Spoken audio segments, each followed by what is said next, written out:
Chris Carter here on the North Shore Drive podcast and the Pittsburgh Post-Gazette. Joined by Ray Fittipaldo today, we're going to break down all the things going on with the Steelers after that brutal 20-17 loss to the Dallas Cowboys, dropping the team to 3-2. The offense. Is there a change at quarterback coming? Should there be a change at quarterback coming? What's going on with George Pickens, and why can't this offense score at a higher rate after 5 weeks? Also, what went wrong with the defense to allow 2 fourth-quarter touchdowns in the loss that night? All here on the North Shore Drive podcast. Questions we're going to answer. Stick with it. It's going to be a fun episode. Let's get into it. You are now listening to the North Shore Drive podcast, a show on all things Pittsburgh sports from the writers of the Pittsburgh Post-Gazette, hosted by Christopher Carter.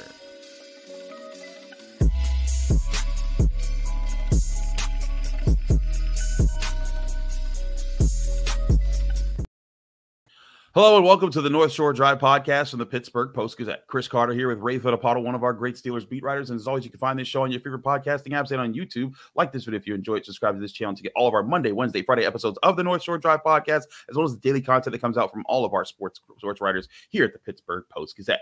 As always, this show is brought to you by Edgar Snyder Associates. Whether you're injured in a car accident or hurt on the job, Edgar Snyder Associates has helped injury victims for over 40 years recover more than $2 billion on their behalf. If you or a loved one have been seriously injured in an accident, call 1-800-94-EDGAR or visit www.edgarsnyder.com for a free consultation. And remember, there's never a fee unless they get money for you.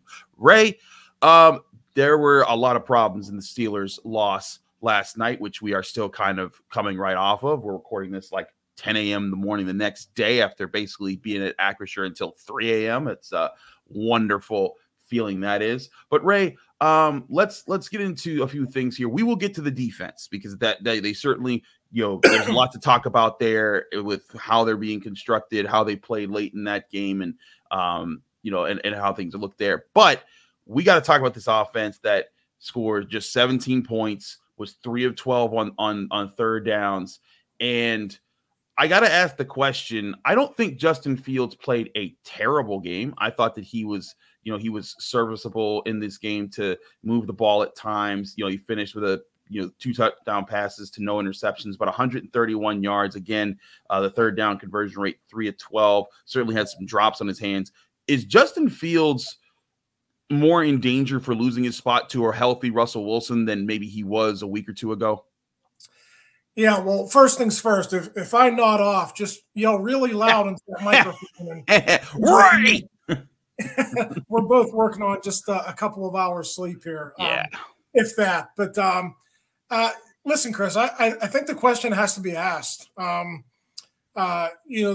way Justin Fields played wasn't a whole heck of a lot different than what we saw in the first 3 games of the season. I think the big difference was, the Steelers won those games. And really they won those games because Justin Fields did a really good job of managing the offense, and the defense in the end found a way to make a couple of plays. And that just didn't happen yesterday.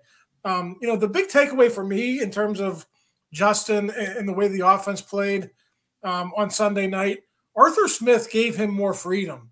He put more trust into him. He did. First down shots down the field, deep ball to Connor Heyward that was just inches away from being completed. I think Connor Heyward has to come up with that catch. I agree.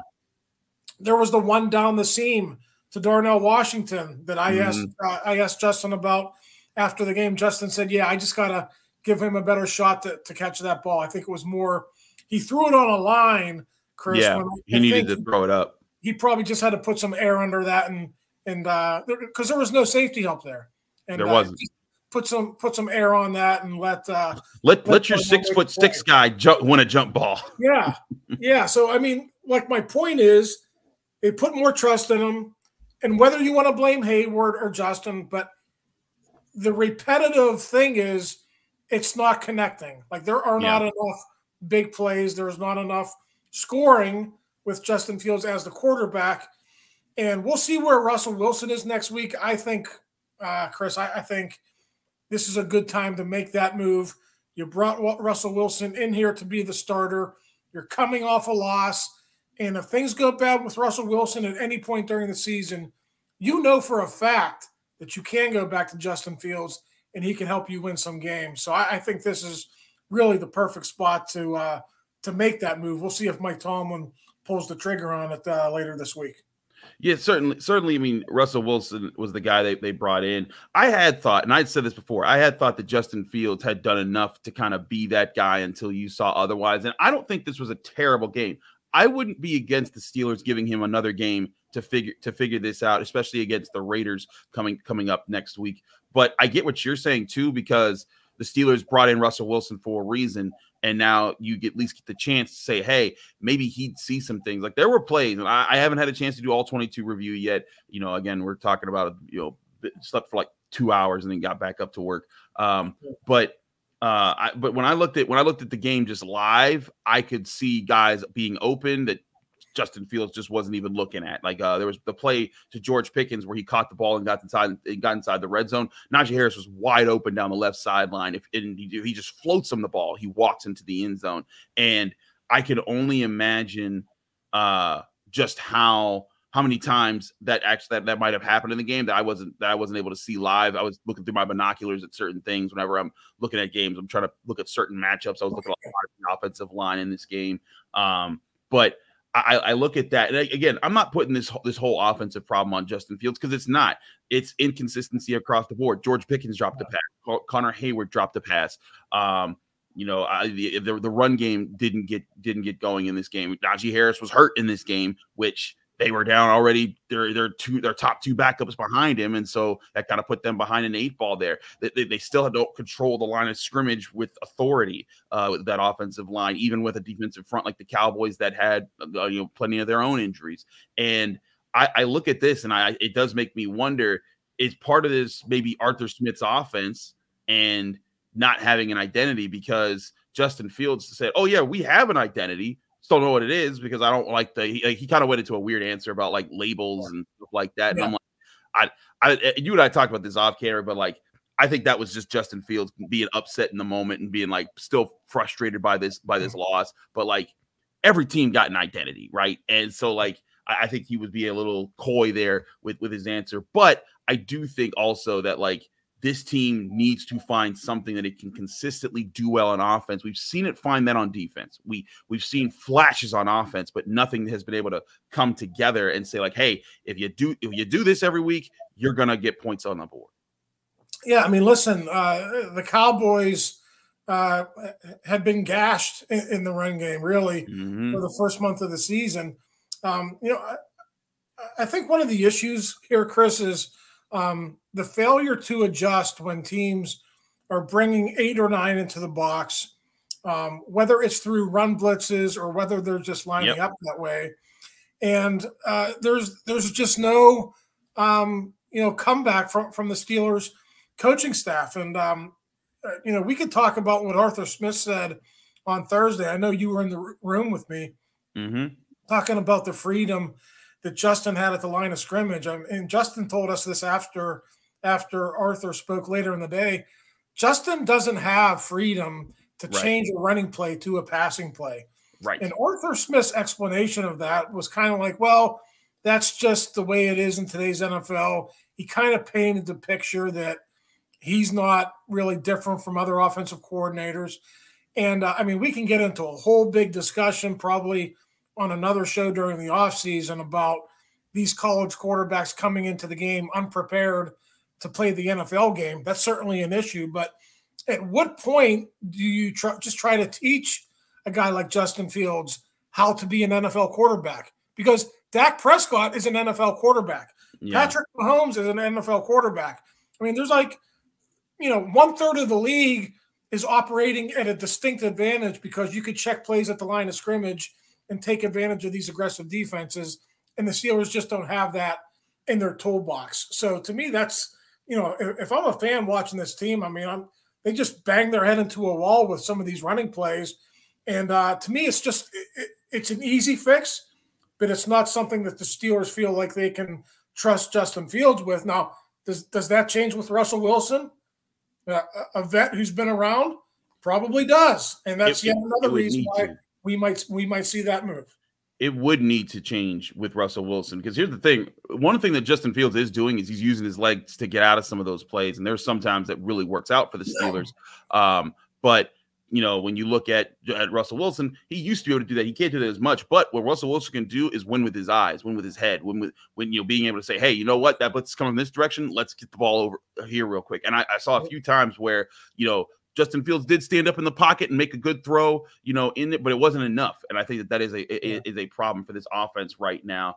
But I also want to talk about other problems for this offense and problems that center around George Pickens, because I thought there were some very interesting things said last night about that situation. We'll address that next year on the North Shore Drive podcast, as well as get into the defense, because they are not alleviated of any responsibility in this game. But we'll get into all of that in a minute here on the North Shore Drive podcast from the Pittsburgh Post-Gazette. Chris Carter, Ray Fittipaldo. But first, I want to remind you this show is brought to you by Edgar Snyder Associates. If you're injured in an accident, you're probably wondering what's next. Well, for over 40 years, Edgar Snyder Associates have helped injury victims answer that very question.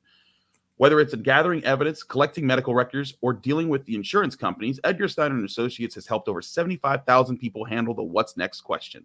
Call 1-800-94-EDGAR or visit www.edgarsnyder.com for a free consultation. And remember, there's never a fee unless they get money for you. We're also brought to you by our friends at SmartSide. Here's a message from SmartSide. Between beauty and durability, making your neighbors jealous has never been easier. Introducing LP SmartSide Expert Finish Trim and Siding, now in brushed smooth texture. Available in 16 versatile colors, LP SmartSide Expert Finish products help create timeless designs and beautiful, longer-lasting dream homes. That's the beauty of brushed smooth.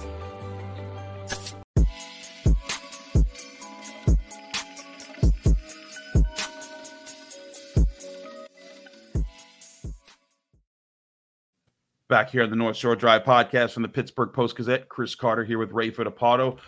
Ray, let's talk a little bit about this George Pickens situation. Now, he only played a fraction of the snaps in this game. I believe he got out-snapped by both Calvin Austin and Van Jefferson in this game, which is bizarre. It's also, I think, the second time in a row that's happened. But it's bizarre because he's the number one receiver, or at least he's supposed to be. And he's the only playmaker wide receiver they really have right now that you're supposed to be able to consistently go on. So when Mike Tomlin was asked, okay, what's going on with his snaps, this was how he responded, because he was asked, he wasn't one of your higher snap players on offense. Mike Tomlin said, quote, "We just wanted to kind of minimize his reps in an effort to get more productivity. We're just trying to manage in terms of the totality of the big picture. He wasn't less of a focal point in terms of our intentions of what we wanted to do offensively, but we did want to cut his reps a little bit in an effort to get higher quality play just in general."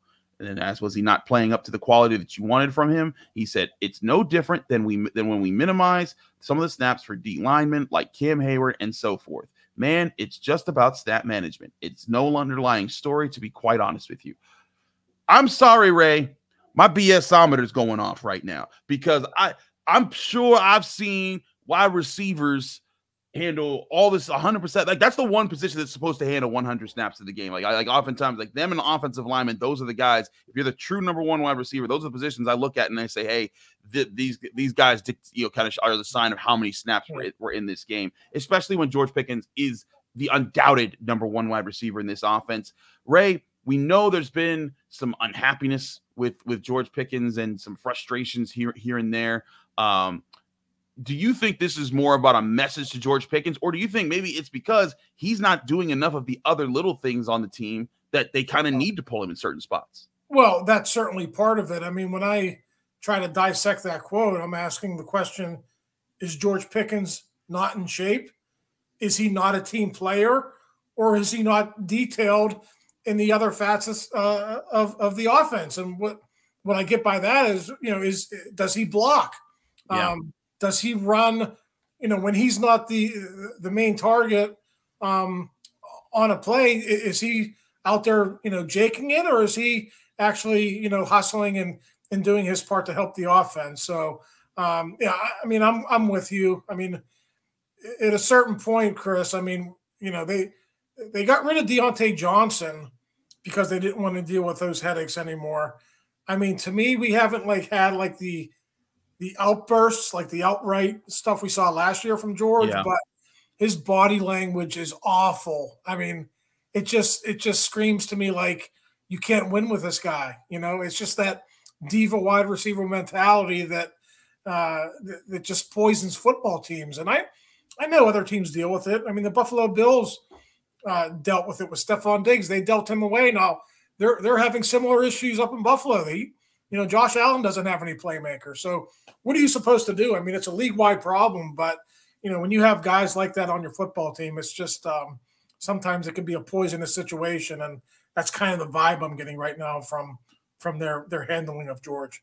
And Stephon Diggs certainly got his revenge on Sunday with the Texans' win over the Bills, and just issued a very interesting side eye to Josh Allen after they just dapped each other up after the game in a very cordial kind of way. I guess kind of touching the bases there. To your point about this being about George Pickens, let's read another quote here. This is from Pat Freiermuth in the Steelers locker room after the game. Quote, "I trust the coaching staff and what they're doing. Everyone can bleep and complain about a lack of targets, but it's the stuff you do without the ball. That's what leaders do. That's what good teammates do. I block my butt off regardless." Oh, he didn't say but. But that to me sounds like a message about doing the little things. There was a clip that was shared, I think it was by Nick Farabaugh, of the All-22. I haven't gotten a chance to access the All-22 yet, but where there was a pass to Pat Freiermuth on one side of the field, George Pickens lined up on the other, and he just comes off the ball and he just doesn't even jog. He kind of just like walks off the snap of the ball. And it's like little stuff like that where you could help by just simply running. Because like what happens if, as in on that play, they were all over Pat Freiermuth, but Justin Fields had nowhere else to go with the ball because they covered Calvin Austin well, Van Jefferson was covered, and George Pickens didn't even run a route. And I'm like, that's the kind of stuff that kills you. And Pat Freiermuth, I think there's a reason why he got that extension, because I think Pat Freiermuth, they see as a leader, a guy that sets the tone like that and says, hey, we have to do our jobs. We have to get this, even if you're not the center point of the play or the center point of a game. Pat Freiermuth, with that entire Bengals game last year when they came back to Pittsburgh after having a career game against the Bengals the first time, he said, I was the decoy. They knew that I was the target in the first Bengals game, so we used me as the guy that they double teamed and threw to George. He gets that picture, but apparently George Pickens doesn't. And I wonder if Mike Tomlin is trying to either manage it without saying it, or he's trying to kind of issue a message to him. They're like, hey, if you want to be Mr. Number One wide receiver that we pay all the big bucks to, you got to do this. Otherwise, we're taking you off the field. Well, I mean, Chris, when's he going to do it? We're 2.5 seasons in. I mean, we're what, 39, 40, over 40 games if you count playoffs into this guy's career. I mean, when is he going to get that? When is he going to get the message from teammates? I don't get the sense that it's going to come anytime soon. So, I mean, it's a growing problem for the Steelers. I know you were there with me in Latrobe when he had the outburst with receivers coach Zach Azzani very early on. It just gets me to – is stuff boiling underneath the surface in that building that maybe we're not witness to?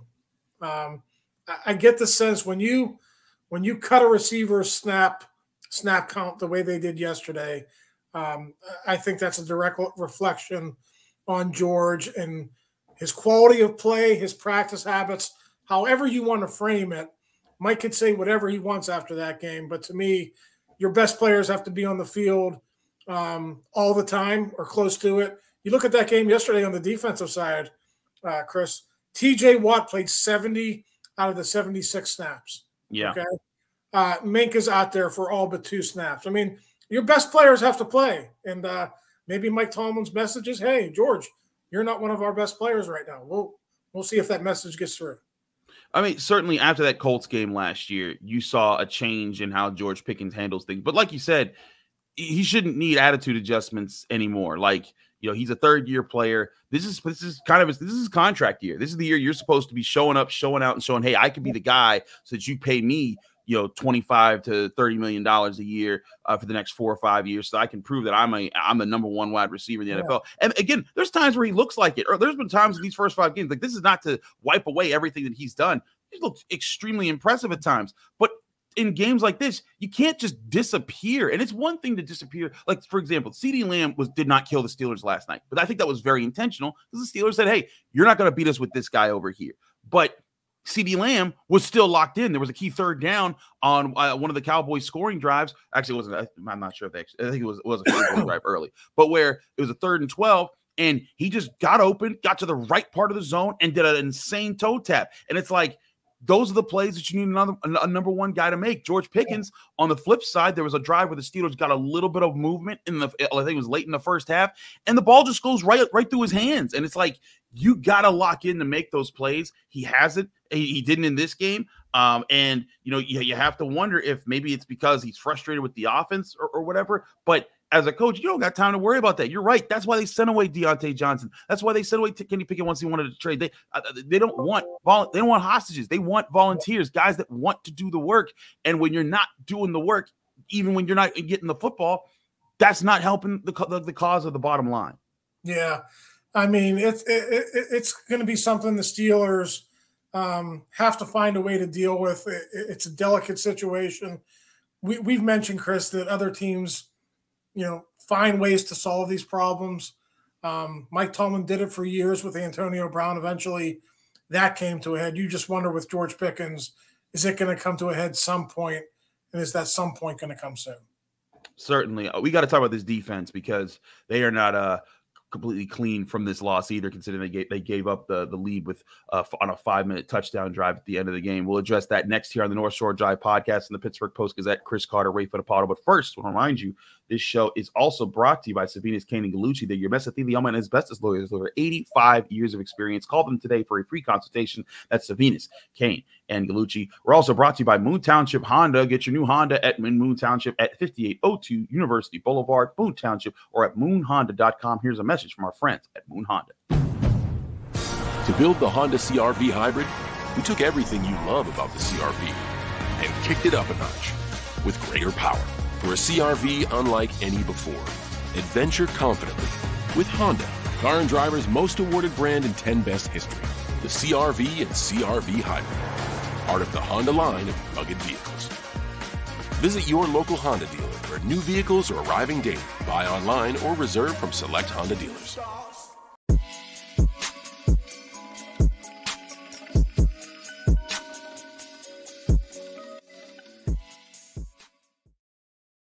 Back here on the North Shore Drive podcast from the Pittsburgh Post-Gazette, Chris Carter here with Ray Fittipaldo.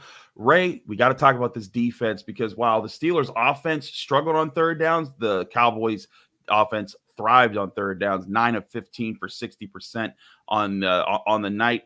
Granted, the Steelers' defense did stand up tall in the red zone. They only allowed one red zone touchdown on 4 red zone possessions, but maybe the fact that they got in the red zone 4 times is a bad sign there. But still, I look at this game and I see the defense, sure, they give up a lot of yards, but they got 3 forced turnovers. They blocked the field goal. They were, until the fourth quarter, they had only allowed 6 points. Until the last 10 minutes of the game, they had allowed 6 points to the number 12 offense in the NFL with very little help from their offense. Was last night a situation of the team breaking down because they were tired or gassed, or was this a situation of a lot bigger problems than just that? Yeah, I mean, I think there's a lot of big problems with this defense right now, and we'll get into it. But, Chris, it's funny how one play can really change the narrative. I mean, if Miles Killebrew finds a way to fall in that football before – we're not talking about this, right? We're talking about 4 turnovers, how great the defense is, and, we're just going to forget about that they gave up 450 yards to the Cowboys in the, how they got gashed in the run game. So, listen, this defense, I still think it's good, but when you can't get lined up properly, you got receivers for the second week in a row running free in the secondary, uncontested touchdowns. I mean, we saw in the Colts game last week, wide open over the middle, that guy waltzes into the end zone untouched. This fourth quarter touchdown to Dowdell, I mean, he was wide open, Chris. I mean, how does that happen? How does that happen late in the fourth quarter on you? I mean, blown coverages. I mean, Beanie Bishop is just he seems like he's overmatched right now, both from his ability to cover and his ability to grasp the defense and get on the same page as his teammates. So, to answer your question, there's a lot of issues with this defense, but I think the fortunate thing is that some of these things are correctable, and they better correct it, pretty soon. I know the Raiders are struggling. They got quarterback issues of their own, but the way the Steelers defense is playing right now, I think any quarterback in the NFL, if you have a good day, can take advantage of. I think miscommunication is definitely part of it there. I did think on the first touchdown when that was to the receiver on the corner route, I did think that was more of just Deshaun Elliott was in man coverage. I think he had some contact with the receiver and then slipped and fell. And then when you slip and fall in man coverage, that's gonna be a wide open touchdown, which happened there. I think that was that one. But certainly several times throughout this game, it was very obvious Beanie Bishop looked lost. Like there was a long play, I think to Ferguson maybe, where it was him underneath of a CeeDee Lamb route, and CeeDee Lamb was being guarded by Minkah Fitzpatrick, and then Beanie Bishop, runs with CeeDee Lamb, and he's like, and then he looks back like, wait a second. You can even see like the head jerking reaction of just like, I messed that up.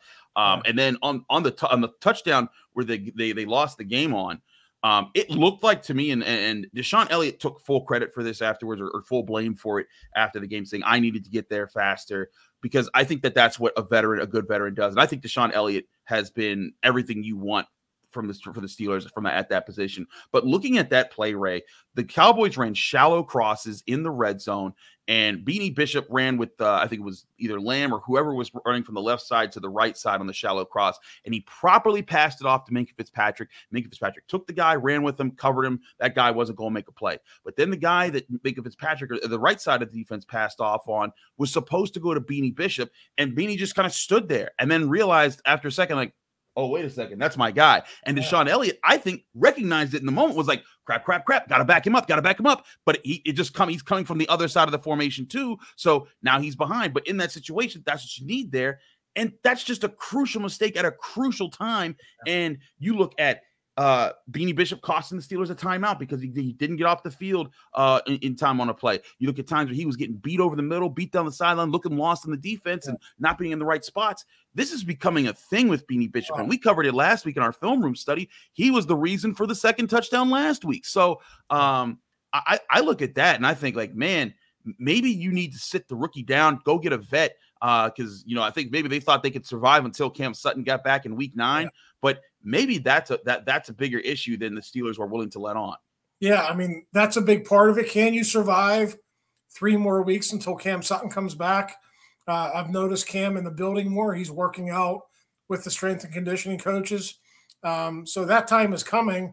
To make a move now, Chris, to go out and get a veteran for 3 games, I don't know if that's appetizing to the Steelers. Right. The other part of that equation is what Minkah Fitzpatrick said after the game. Yes. He basically called out Mike Tomlin and Teryl Austin and said, listen, we have to simplify this defense. Mm-hmm. We can't even get lined up properly. That's why we're getting beat. So we'll see if Mike Tomlin and Teryl Austin listen to him. Chris, I can't recall if it was this past Thursday or maybe a couple of Thursdays ago, the communication issue came up in a question to Teryl Austin when he met with us. And basically Teryl said, listen, these guys are in the NFL. They got to be able to get defensive calls and to play the game the way we want to play it. Minkah is pushing back on that now. Let's see what the response is. I think so too. And I think because you look at the Steelers defense when it's been its best in very recent years, not even going back to when they were like, in the 2000s, but in very recent years with Minkah Fitzpatrick, this defense has been able to do some complicated coverages that fool people. Even last year with practice squad guys, I think it was Trenton Thompson, he fooled Jake Browning and the Bengals into a key interception that game by some of the switches they like to do.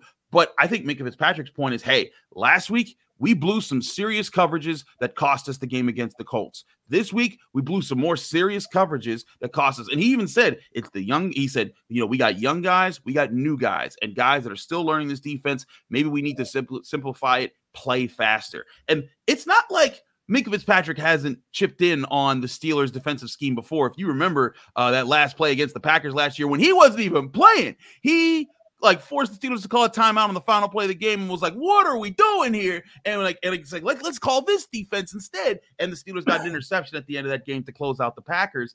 I think it's no